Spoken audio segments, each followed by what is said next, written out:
নমস্কার, আমার আপনজনেরা রুদ্রবার্তায় আপনাদের সকলকে স্বাগত জানাই। আমি রুদ্রপ্রসাদ ব্যানার্জি। এই মুহূর্তে সবচেয়ে বড় ব্রেকিং নিউজ একটাই, আর সেটা হচ্ছে কৌস্তব বাগচি কংগ্রেস ছাড়লেন এবং সঙ্গে সঙ্গে প্রশ্ন একটা উঠে গেল যে কংগ্রেস এই রাজ্যে আর টিকবে কি, অর্থাৎ বঙ্গ কংগ্রেস ধীরে ধীরে যেন শেষ হয়ে যাচ্ছে। কিন্তু কেন? চলুন সব নিয়ে শুরু করা যাক এই মুহূর্তের রুদ্রবার্তা।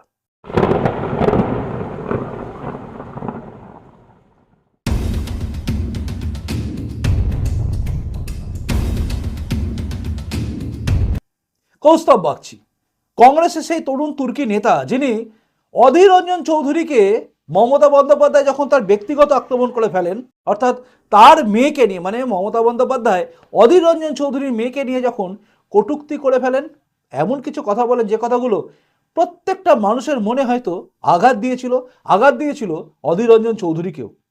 কিন্তু সেদিন অধীর রঞ্জন চৌধুরীর হয়ে কেউ গলায় ফাটায়নি, গলা ফাটিয়েছিলেন একমাত্র কৌস্তব বাগচি।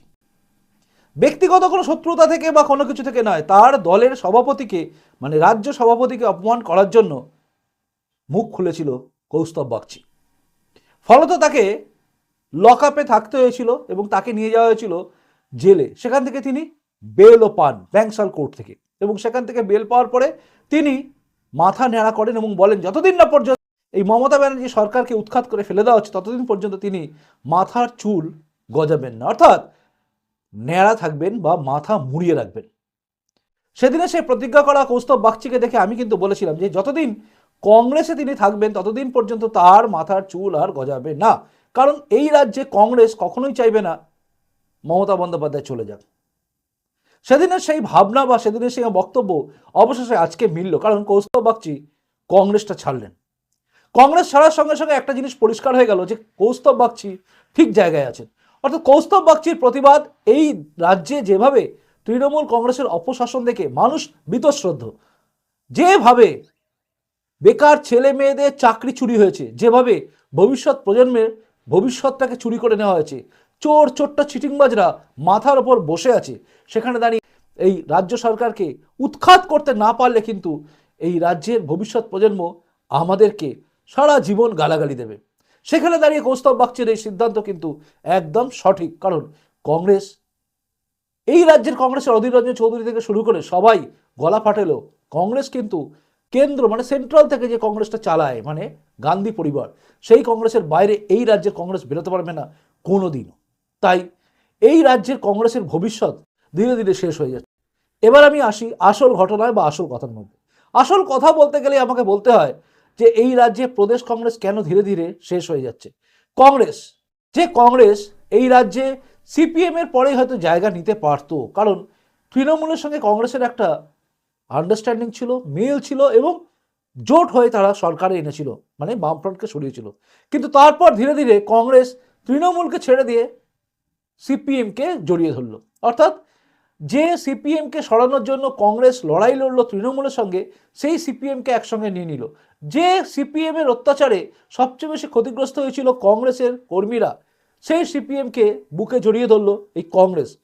ফলত সেদিন থেকে কংগ্রেসের কফিনে পেরেক মারা শুরু হয়ে গেছিল, এবং সেই কফিনে পেরেক মারাটা ধীরে ধীরে এগোচ্ছিল। শেষটা হয়ে গেল 2024 লোকসভা নির্বাচন আসার আগে, মানে 2023 শুরু হলে সূত্রপাত, যখন মমতা বন্দ্যোপাধ্যায় ইন্ডি জোট তৈরি করলেন, যখন রাহুল গান্ধীর কাছাকাছি গেলেন মমতা ব্যানার্জি। দেখুন, মমতা ব্যানার্জি তার উদ্দেশ্যে একদম সফল, তিনি তার কাজে একদম পারদর্শী এবং সফল। তিনি বুঝিয়ে দিয়েছিলেন রাহুল গান্ধীকে যে দরকার পড়লে আমি তোমাদের ওঠাবো, দরকার পড়লে আমি তোমাদের নামাবো, মানে ওঠাতেও পারি নামাতেও পারি। কংগ্রেসকে তিনি বুড়ো আঙুল দিয়েও মোচেন না, মানে কোনো কিছু দিয়ে মোচেন না, পাত্তা দেন না। এটা কৌস্তব বাগচিরা বুঝেছিল, কিন্তু কৌস্তব বাগচির মতো লোকেদের এই কংগ্রেস দল, অর্থাৎ রাজ্যে কংগ্রেস দল পাত্তা দেয় না। তাই আজকে যখন কৌস্তব বাগচি কংগ্রেস ছেড়ে দিয়েছে, তখন তার বিরুদ্ধে বিজেপির সঙ্গে থাকা বা বিজেপির হয়ে বলার কথা উঠছে, কিন্তু একবারও কেউ বলছে না যে কেন্দ্র থেকে, অর্থাৎ এই যে কংগ্রেসের যে টিম বা কমিটি, এর যে প্রদেশকে ছাড়িয়ে যে জাতীয় স্তরে যে সমস্ত টিম আছে, তাদের তরফ থেকে একবারও কেন তৃণমূলের বিরুদ্ধে কোনো উচ্চারণ হচ্ছে না, কোনো কথা বলছে না। ভাবুন একবার, অধীর রঞ্জন চৌধুরী সন্দেশখালী নিয়ে গলা ফাটাচ্ছে, সিপিএম এখানে গলা ফাটাচ্ছে, কিন্তু সিপিএম এর ওপর থেকে বৃন্দা খাড়া চলে আসছে।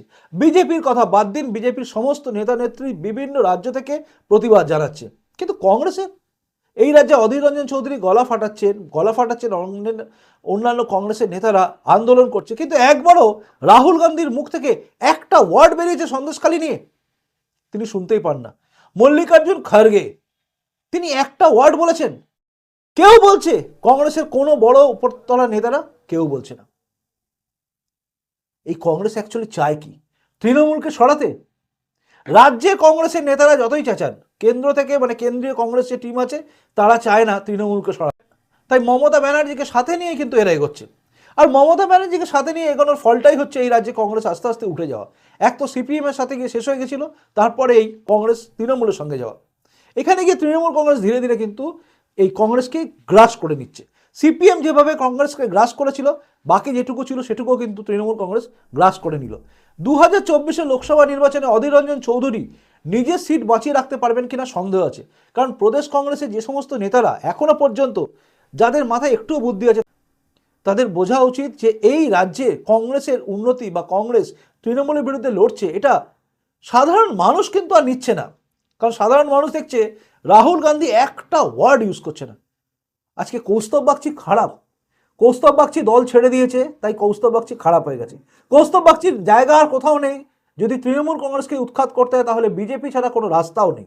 এটা বাস্তব সত্যি, কারণ তৃণমূল কংগ্রেসকে উৎখাত করতে পারে একমাত্র ওয়ান অ্যান্ড অনলি বিজেপি, এছাড়া কেউ পারবে না। না সিপিএম পারবে, কারণ সিপিএম তো ওপরে সেটিং। সিপিএম ওর দেখুন অবস্থান, এই রাজ্যে তারা লড়াই লড়ছে, কিন্তু ওপরে ওরা এক, মানে ইন্ডি জোট।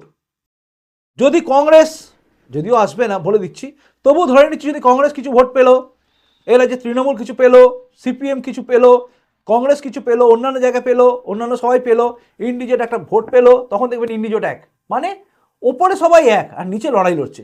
তাই এই সিপিএমের সাথে গেলে কৌস্তব বাগচির কাছে ওই একই রাস্তা, মানে কংগ্রেসে থাকাও যা, সিপিএমে যাওয়াও যা। কাজে সিপিএমে তিনি যাবেন না। আর সিপিএমকে মানে কি বলবো, আর বাংলা জনগণ আর সহ্য করতে পারে না, কারণ 34 বছর আমরা অনেক সহ্য করেছি, এনাফ ইজ এনাফ, আর নয়। সিপিএমকে ফেরত আনা যায় না, কাজেই সিপিএমকে লোকে ভোট দেবে না। তাহলে তৃণমূলকে সরাতে পারে একমাত্র বিজেপি। তাই বিজেপির দিকে যাওয়া ছাড়া কৌস্তব বাগচির সামনে কোনো রাস্তা নেই। আর বিজেপিও কৌস্তব বাগচির মতো নেতাকে পেলে কাজেই লাগবে ভালো, কারণ কৌস্তব বাগচি বাগ্মী নেতা, ভালো বলতে পারে, ভালো লড়তে পারে, এগোতে পারে এবং প্রতিবাদটা সলিডভাবে করে। তাই কৌস্তব বাগচিকে মমতা বন্দ্যোপাধ্যায় লকআপে রাখার চেষ্টাও করে। যারা যারা প্রতিবাদী আছে তারা কেউই কোনোদিন কংগ্রেস বা সিপিএম থেকে প্রতিবাদ করতে পারে। কাজেই আগামী দিনে আমরা হয়তো আরও দেখতে পাবো যে এই রাজ্যে কংগ্রেস থেকে বহু নেতা ছিটকে আসছে। দেখুন এই রাজ্যের কংগ্রেসের নেতারা আবার বড় বড় ডায়লগ মারছে, যারা কৌস্তব বাগচিকে নিয়ে বলছে তারা মনে রাখবেন অন্যান্য রাজ্যেও কংগ্রেস থেকে কিন্তু লোক চলে যাচ্ছে।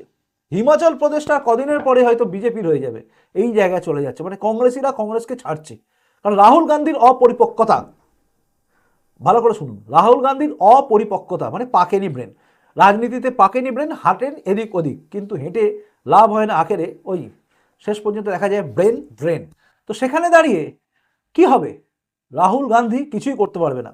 আর রাহুল গান্ধীর নেতৃত্বে চললে মল্লিকার্জুন খাড়গে বলুন বা যেই বলুন, সবাই শেষ পর্যন্ত ওই রাহুল গান্ধী কি বলবেন বা সোনিয়া গান্ধী কি বলবেন তাতেই হ্যাঁতে হ্যাঁ নাতে না বলতে হয়। কারণ সোনিয়া গান্ধী, রাহুল গান্ধী, এই পেছনে যে গান্ধী, যদিও এটা মোহনদাস করমচাঁদ গান্ধীর গান্ধী নয়, এটা গেন্ডি থেকে গান্ধী উপাধি নেওয়া। এই গান্ধী পরিবারের নামের টাইটেলটা, এই প্রেম অর্থাৎ টাইটেলে ভালোবেসে ফেলেছি তোমাকে আমি, টাইটেল ছাড়া আমি বাঁচবো না, সেই ভাবা কংগ্রেসের নেতারা কখনোই গান্ধী পরিবারের বাইরে উঠতে পারবে না। যতদিন না পারবে কংগ্রেস, ততদিন পর্যন্ত এই রাজ্য কেন দেশেই কংগ্রেস আস্তে আস্তে বিলুপ্ত হয়ে যাচ্ছে। তাই এই রাজ্যে কংগ্রেস শেষ হয়ে যাচ্ছে শুধুমাত্র কংগ্রেসের ওপরতলার নেতৃত্বের ভুলে। আর এটা অধীর রঞ্জন চৌধুরী হয়তো বুঝেছেন, কিন্তু ওই যে বলে না ভালোবেসে ফেলেছি তোমাকে আমি, ছাড়বো কি করে, তো সেই জায়গায় কংগ্রেস করতে থাকা অধীর রঞ্জন চৌধুরী ছাড়তে পারছে না মনে হয়। আর কৌস্তব বাগচি 14 বছর বয়স থেকে কংগ্রেস করতে যাওয়া, বাচ্চা কংগ্রেস উপাধি পাওয়া কৌস্তব বাগচি যখন দলটা ছাড়ছে, হয়তো এই দল ছাড়ার আগে মনে মনে অনেক কেঁদেছে। শেষে ভেবেছে রাস্তা তো আর নেই, কারণ সবচেয়ে বড় শত্রু যদি কিছু হয়ে থাকে গোটা জায়গায়, মানে সবচেয়ে বড় অপমানিত যদি হওয়ার জায়গা থাকে, সেটা হচ্ছে তৃণমূল কংগ্রেসকে রাখা। তৃণমূল কংগ্রেসকে সরিয়ে দিলেই কিন্তু ভবিষ্যৎ প্রজন্ম আবারও ভুলে যাবে কৌস্তব বাগচি কোথা থেকে কোথায় গেছে। তাই কৌস্তব বাগচির রাস্তা ঠিক রাস্তা, আর প্রদেশ কংগ্রেসের রাস্তা সবচেয়ে বাজে রাস্তা। প্রদেশ কংগ্রেসের অবশ্যই এখনই উচিত কৌস্তব বাগচির বিরুদ্ধে একটা কথা না বলে রাহুল গান্ধীকে বলা যে আপনি সন্দেশখালি নিয়ে মুভ করুন এবং এই রাজ্যে সন্দেশখালির জন্য নিজে না আসতে পারেন কাউকে অন্তত পাঠান, দম থাকলে করে দেখান, তারপরে বুঝবো হ্যাঁ কংগ্রেসও চায় তৃণমূল কংগ্রেস এখান থেকে যাক, নচেত ড্রামা বন্ধ করে নাটক বন্ধ করে তৃণমূলের হয়ে প্রচার করুন।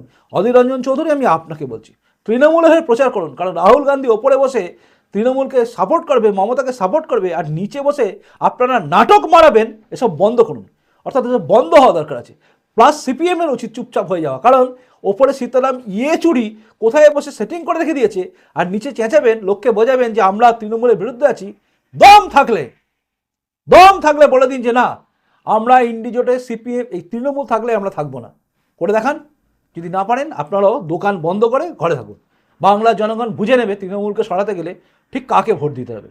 খুব ভালো থাকুন, দেখা হচ্ছে পরের রুদ্রবার্তায়। যদি মনে আমি কোথাও ভুল বলেছি অবশ্যই কমেন্টস করে করবেন। হ্যাঁ, কেউ আবার সিপিএমের লোকে দেখে আমাকে ফোন করেন, যিনি ফোন করেছিলেন যার নামটা উঠছিল জনতা রেডিও, ধমকানোর আগে 7 বার ভাববেন। আপনাদের মতো সিপিএম নেতাদের আমি জামার প্যান্টের পকেটের কোথাও রেখে দিই বা কখনো মোজার নিচে রাখি, আপনাদের মতো নেতাকে আমি পাত্তা দিই না, কিচ্ছু করতে পারবেন না আপনারা।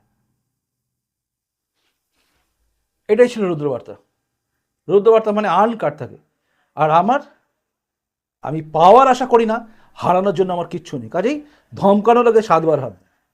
এখনকার মতো আসি, দেখা হচ্ছে পরের রুদ্রবার্তায়। নমস্কার, বন্দে মাতরম, ভারত মাতা জয় হোক, জয় হিন্দ।